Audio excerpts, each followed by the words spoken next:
राजधानी में हिंदी साहित्य समिति एवं राष्ट्रीय कवि संगम देहरादून के संयुक्त तत्वाधान में एक गरिमामयी साहित्यिक आयोजन के तहत वरिष्ठ लेखिका डॉक्टर उषा झा रेणु द्वारा रचित पुस्तक चंद्र प्रभा का लोकार्पण समारोह आयोजित किया गया है। कार्यक्रम में उत्तराखंड की विधानसभा अध्यक्ष श्रीमती रितु खंडूड़ी भूषण मुख्य अतिथि के रूप में उपस्थित रहीं। इस अवसर पर रितु खंडूड़ी ने अपने संबोधन में कहा कि कवियों और लेखकों के बीच रहना, उनकी राष्ट्र हित में लिखी गई रचनाएं सुनना और पढ़ना मेरे लिए एक बड़ी उपलब्धि है। साहित्य किसी भी रस को, उसकी भावनात्मक गहराई और समाज को दिशा देने वाली शक्ति अत्यंत महत्वपूर्ण होती है। उन्होंने कहा कि कवि और लेखक समाज के दर्पण होते हैं जो शब्दों के माध्यम से समाज को दिशा देने का कार्य करते हैं। कार्यक्रम में साहित्य, संस्कृति और कविता प्रेमियों की बड़ी संख्या में उपस्थित रही है।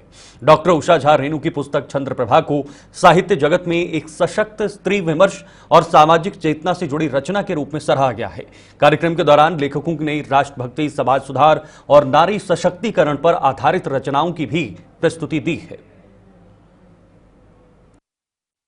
सनातन छंदों को लेकर के, विधान को लेकर के काव्यमय प्रस्तुति है और उन सभी छंदों के विधान इसमें है। तो जो सीखने वाले साहित्यकार है, नव साहित्यकार जिसे छंद में रुचि है, तो वो इसे सीख सकते हैं।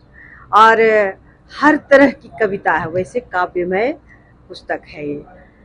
देशभक्ति, पर्यावरण, बेटियां, वात्सल्य, भक्ति, हर रंग के इसमें कविता है और छंद है, छंदबद्ध है, इसलिए इसका ज़्यादा महत्व होता है।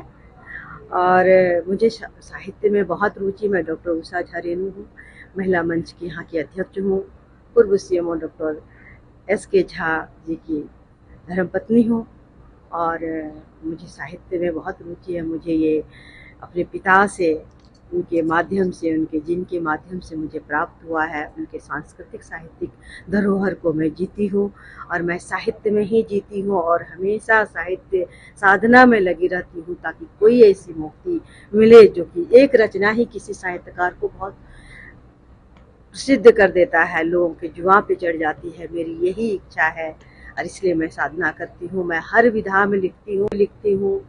रचना से तो बहुत ही ज्यादा कि हम इस चीज को देखें कि हमारे बच्चे पढ़ने की तरफ जरूर जाएं। अखबार तो खैर पढ़ते नहीं है आजकल बच्चे, लेकिन आवश्यक है कि हमें पढ़ना चाहिए।